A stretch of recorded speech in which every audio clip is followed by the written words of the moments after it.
Hey YouTube, this is Mad Movie Mark with another Mad Movie Mark movie review. I hope everyone is having a great day. I'm just watching a little bit of the Olympics on TV. My fiance and I watched all the Twilight movies over the weekend. This is a series that she absolutely, positively loves. She said this was a life-changing series for her when she was younger as a kid. This is my first time viewing it. I never had the passion or the ability to watch it before because I've just heard that it's really bad. So I never gave it a try, and but she loves it so much. We both had a weekend off, which isn't always the case. So I decided, why not? Let's take a while. Let's watch it. I mean, I can't discount it until I see it. So let's give it a try. And I'll say that all five of them are they're 2 hours long each, but they don't feel like they're a slog. They don't feel like they're incredibly hard to get through. So that was nice. They did feel like we were going through them pretty quickly, which is good. I was a little worried when I saw that they were each a little over 2 hours long, but it wasn't that big of a deal. So not too bad there. Let me try to summarize as much as I can what this movie is. I'm sure maybe I'm the only person who hasn't watched it, but it just started streaming on Netflix, so I'm guessing that people who haven't seen it will see it. Maybe their significant other will want them to watch it with them, like mine did. So this is for people who are on the fence. Maybe they don't know if they should watch it or not, like I was. I wouldn't say I was on the fence, though. I would say I was on the opposite side of the fence of the people who have seen it and wanted to see it. But anyway, so Kristen Stewart plays Bella. Robert Pattinson plays Edward. He is also the new Batman, which I have just learned. I don't know why I didn't know that before. I don't follow a lot of DC superhero stuff, I guess. I love DC. I love superhero movies, but to be honest, I think I've reached a point in my life where I'm a little waterlogged with superhero movies. I just need a break from them, so I haven't really been keeping up on a lot of that. I say that as I just watched WandaVision, but I feel like Disney is a little bit. I I'm preferring Disney's new shows as opposed to new superhero movies, and that also goes with Star Wars. I prefer The Mandalorian over, say, any of the new Star Wars movies. So not as bad. So anyway, he is playing the new Batman. That's Robert Pattinson. Taylor Lautner plays Jacob, and Anna Kendrick plays Jessica. Now, Anna Kendrick is she has a medium-sized role in the first two movies. I don't believe she kind of drops off after that, after they graduate. And the reason why I put her in here is I didn't know that she was in these movies. I've seen a lot of movies with Anna Kendrick and had no idea she was in these movies. This is one of her earlier roles. I think she only did one or two movies before this. And one thing that I wrote on Twitter and Instagram, which you can follow me on Twitter, I'm Mad Movie Mark, and then just the number one, and Instagram, I'm Mad Movie Mark. But one thing I put on both of those is that I believe Anna Kendrick has perfected the art of always looking as if she is walking into her own surprise party. Every time I see her in a movie, she's like, she has that kind of like surprised look on her face for every scene and everything that happens. Don't get me wrong, she's in good movies, but I don't get her acting technique. But then again, who am I?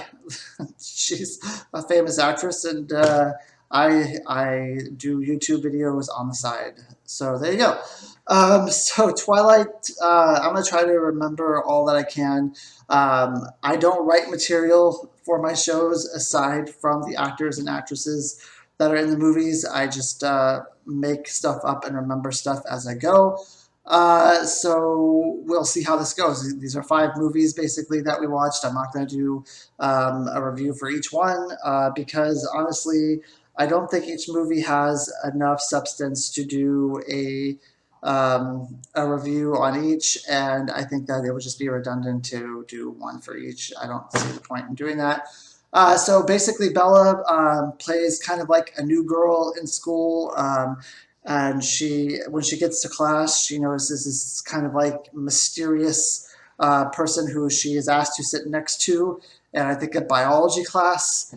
His name is Edward. In the first movie, Edward is very odd and almost in a comical way when you first meet him. He is kind of like trying to hold back something. You don't know quite what. You learn early on he is basically has not fed in a while. His family is a special breed of vampires where they have taught themselves to not eat humans; they only eat animals. And she just caught him at a time where he has not ate in a while, so he's kind of like on edge. And but his acting for that is not great. Um, it is very suspect in the beginning. It's I was laughing, and I'm sure that's not a funny scene. Even my fiance was laughing because she knew that I would start laughing at this acting performance in the beginning. Um, but eventually he does come back to school after a couple days. Apparently, him leaving school for a couple days is not unusual because no one seems to care or says anything. So when he comes back to school, he is definitely in a better mindset. He is more calm. He talks to Bella. She takes a liking to him. She ends up falling for him, sort of at a first sight type of thing. And he kind of tries to shy away from her because he knows he's not good for her. Um, and then she knows that he's strange and not normal, so she starts doing research and she gets this idea in her head that maybe he is a vampire. And then there's a reveal where he says, "Yes, you were right. I am a vampire." But she doesn't care. She still wants to be with him. So they end up being in, they start up a relationship with each other. He tells her the story about how his family doesn't eat people, how they only eat animals, but it's a rarity. All other vampires eat people or drink their blood or kill people or what have you. So they have this relationship which goes pretty well. She has this insecurity in her head that lasts like at least the first 2.5 movies, I believe, where she is worried that one day she's going to be like 80 years old and Edward's still going to look 17 or 16 and the neighbors are going to start talking, maybe he's not going to like her anymore because she's old. He says that's ridiculous, that he loves her, it's an unconditional love, that there's no way he would ever fall out of love with her. But she's basically unconvinced by this. She worries and worries about this the first 2 movies. And then kind of, I think at the end of the first movie, they're getting ready to graduate high school. When they graduate high school, his family usually moves out of the area because he can't attend the same high school after he's graduated. It looks weird. You can't be in a town your whole life when you don't age because people are going to start asking questions. So they usually move.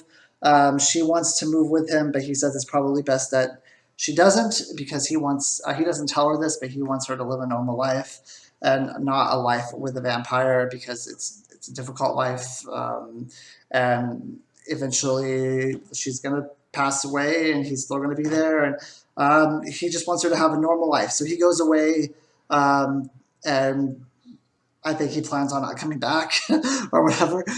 So when he goes away, we go into the second movie, and she is very sad for many days, many months. Actually, she's sitting in a chair as the months go by, and then her dad says, why don't you hang out with your friend Jacob? You haven't seen Jacob in a while. Why don't you go give him a call? So Jacob likes to fix motorcycles, and he is a big motorcycle guy. So she takes a couple beat up dirt bikes to him to fix them up so that they can do something together. And then in the process of this, she ends up falling for Jacob. Uh, she doesn't necessarily forget about Edward. She still sees Edward all the time when she's doing reckless things or things that involve a degree of danger. She sees Edward. He like appears to her in the background, but only she can see him. Um, and then one day, Jacob kind of stops showing up, stops um, stops talking to Bella, and she's distraught because now she has lost someone else. So she pursues him and tries to figure out what's going on. And then we learned that Jacob and Jacob's kind of family and the clan he runs with are werewolves. And he didn't know he was going to be a werewolf because it doesn't always choose everyone. It picks and chooses who's going to be a werewolf. So it skips generations and it skips people in his family, but he ended up being one. She is concerned about this, but she's seen crazier, I guess. So she ends up being okay with it. And she, at some point, it almost seems like she just is looking for like fun and the thrill with Jacob. She does love Jacob, but there's especially one point when she says, the only way I'm going to get Edward to notice me is by doing crazy things. So she ends up jumping like off this cliff, which is something that Jacob and his family do into the ocean. It's just like an extreme sport type thing they do. But she's going to live. Everyone lives basically when they're doing this. So she jumps off the cliff, and Edward is able to see her. Um, I guess, even though he can't get into her mind, she's some sort of shield, but he sees her and he thinks that she is dead. So he decides that he's going to pull Romeo and Juliet and kill himself. So he goes to kill himself, and word gets to Bella, and she ends up going over there and stopping it. But the head vampire clan, the Voltuli or something, they get wind of it, and they're not too happy. And they decide that they want Bella to. I think they sense that Bella has some powers because when they go to see the Vampire Council, she is immune to all of the vampires' special powers that they have. Um, so they make an agreement that they'll forget this little incident of Jacob trying to kill himself, and because as vampires, you're not supposed to make a scene and make yourself known, and that's what Jacob was trying to do. They'll basically forget it if Bella promises to be a vampire, which she wanted to do anyway, so that she wouldn't age and so that she would be with Jacob forever. So she agrees to this, and then they go off on their way. I believe that's how the second movie ends. But like I said, this is all from memory. I actually have nothing written down here except the actors and actresses, and I have nothing on my screen. I'm not reading anything. So anyway, the third movie is a lot of back and forth between Jacob and Edward. It's kind of like a love triangle type deal where they each are after her, and she's kind of pit in the middle, but she doesn't really do herself any favors because there's points where as soon as she's done sweet talking Edward, she'll go and she'll sweet talk Jacob, and basically, I mean, I think throughout the whole movie, you realize that Edward is who she wants to be with, but she needs Jacob because Jacob is a wolf, and Jacob will help protect her. Oh, quick plot points: the wolves and the vampires have a long-seated hatred towards each other. They're like the Hatfields and the McCoys, and she's kind of in the middle of it. The vampires aren't supposed to go on the territory of the werewolves, and the werewolves aren't supposed to go on the territory of the vampires. But they have a truce in this movie, basically like the last three movies, just so they can protect Bella. So they allow each other, they intermingle with each other. It's not always pretty. It's not always easy, but they do intermingle with each other to help Bella out. So at some point in this movie, Bella and Edward get married. This is also in three. And they have a child together, which I still don't understand. I grilled my fiance on this for at least half the movie. How can someone who's dead, Edward, a vampire, how can he seed a child? Um, I still don't understand. There's no blood running through his veins. You would assume there's no other fluids running through his veins. He is dead. And throughout the entire movie, all the vampires say that they didn't know this could happen. How could this be? And I'm right there with you. I have no idea. But it happens. And Bella she basically does die through childbirth because this child that's inside of her is too much for her to handle. a human body with like a half vampire, half person. Her body just can't handle it. So right after she dies, Edward ends up turning her into a vampire, which is perfect because it's what she wanted anyway. She becomes a vampire. She is able to. There's a scene. Well, anyway, her kid is born. Her kid's name is Renesmee, I think. But after her child is born, and she's a vampire, Edward takes her on a hunt far off into the woods. They end up seeing like a cliff climber, and she goes to kill him, but she's able to restrain herself. And then she never has any like want for human blood after that. And it's I guess she just has better restraint than anyone else. I don't know, but she ends up being fine in that regard. Um, Her child ends up growing up very quickly. Also, at the end of the third, I think we're on the fourth movie now, but at the end of the third movie, um, Jacob ends up imprinting on the child. So now he's either going to be her friend, her guardian, or one day her lover. It's not specified which of the three at this point he's going to be, probably because she's an infant child and you don't want to believe that they're going to be lovers one day, but he imprints on her, which means he is now no longer in this love triangle with Edward and Bella. He is now just happy and fine and dandy with Renesmee. Renesmee ends up growing up very quickly. One of the cousins of Edward see Renesmee and thinks that she is an immortal child. It's illegal to have an immortal child because of their power, and they are not. You can't reason with them, and they just destroy whole cities and towns. So the cousin tells the Volturi Council, Volturi, I think is what they're called, Council. The council decides that they are going to come and kill off the Cullen family, which is Edward's family, because of this crime that they have committed. The Cullens reach out to other vampires around the area, asking them to be witnesses to what is going on, so that once they prove that their child is not immortal, and if they are slaughtered, that there's witnesses to see what happened. So they end up doing that. Uh, and then there's a battlefield scene at the end where a lot of people die, and you then learn after all these people have died that it was just a ruse. It was not real. It was just a vision that was being imprinted. And then the movie, everyone is happy and dandy at the end. The kid's not an immortal, and everything kind of ties up in a nice, neat package at the end.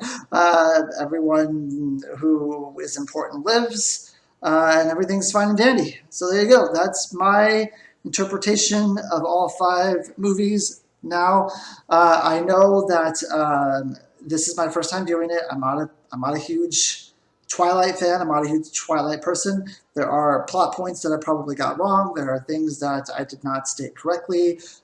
Maybe there were hidden things that I didn't see, I didn't pick up on.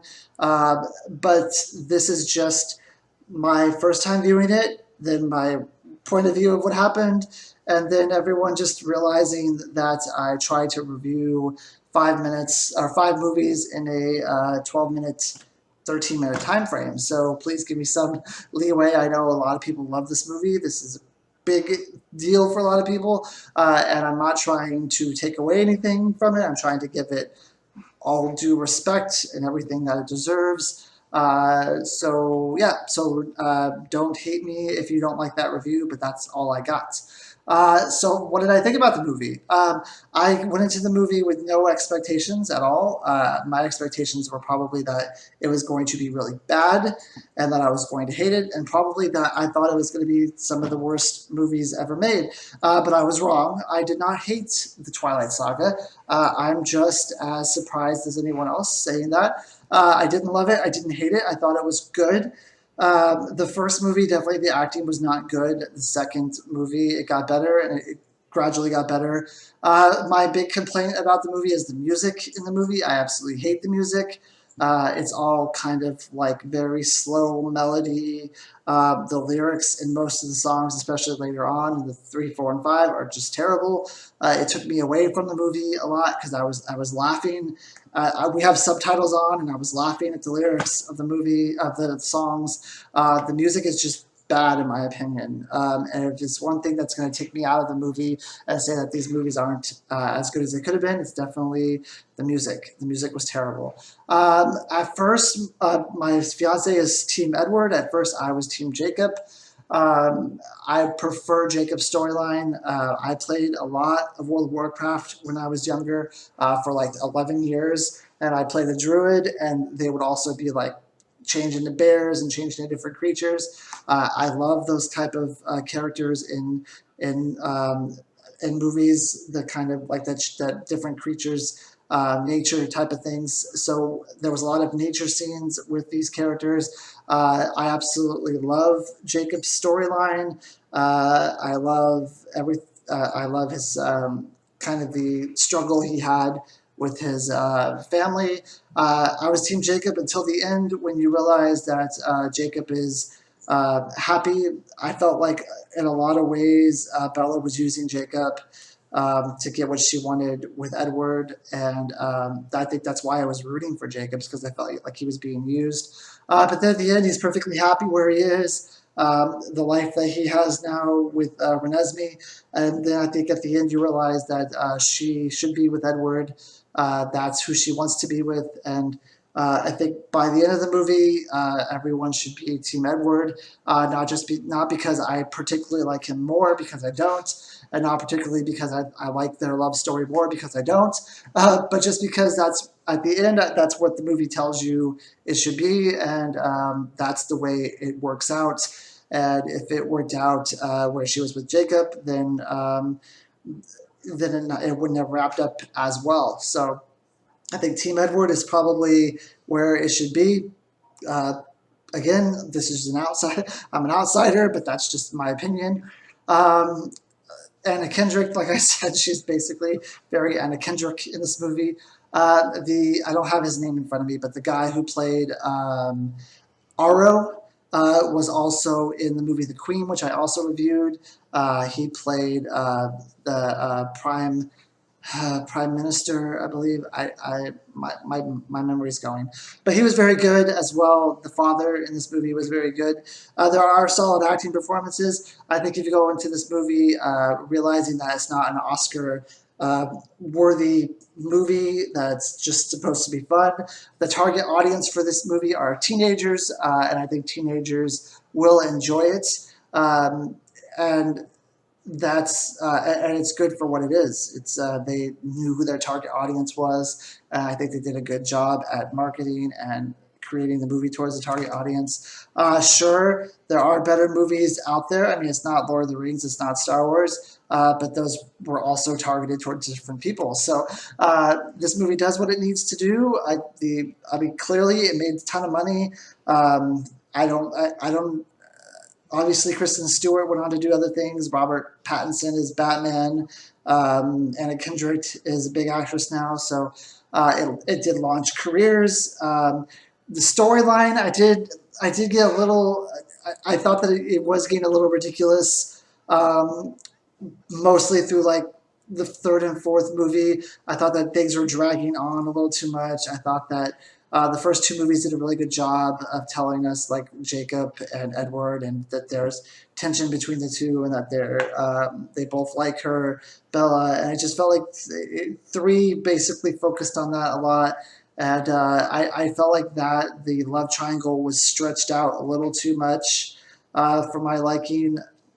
I just got bored of it after a while. I really wanted to see more vampire fighting. I wanted to see more wolf fighting. They could have probably used Volturi a little bit more, but this is based off a book, so I'm sure that they went based on what the book did. But yeah, it was for what it was. It was good. Besides the music, I think they changed directors after the first movie too, which I thought was a good idea because the first movie was easily the worst out of all of them. But I mean, that's the same with Harry Potter. For me, the first Lord of the Rings wasn't that good. I mean, the first in any series, especially if it's not a high budget series. It really has to kickstart somewhere. It has to start off somewhere. So you can't really fault them for having a small budget. They made up for it later. But it's not bad. It's not as bad as I thought it was. I thought I was really going to hate it, and I didn't. If I out of a 10, it's probably we'll say it's a 6, which isn't bad. I mean, I'm gonna do my top 10 least favorite movies sometime probably next week, and you'll get a lot less than 6 on a lot of them. So it's not bad. I mean, I was entertained by it. There were times when I was tense. I was on the edge of my seat. And yeah, I was into it. I was into the world. I was into what they were doing. I was into the characters. So it's not. It gets a bad rap because it's made for teenagers. I'm assuming, and because the acting is not always great, but it's not a bad. It's not a bad series. So my next review, I also watched It's a Wonderful Life over again. That's going to be my number 2 favorite movie of all time. That's probably going to come out tomorrow. So until then, if you made it to the very end of this, thank you. And if you love Twilight, I hope I didn't offend or make anyone too upset. Thank you. Have a good day.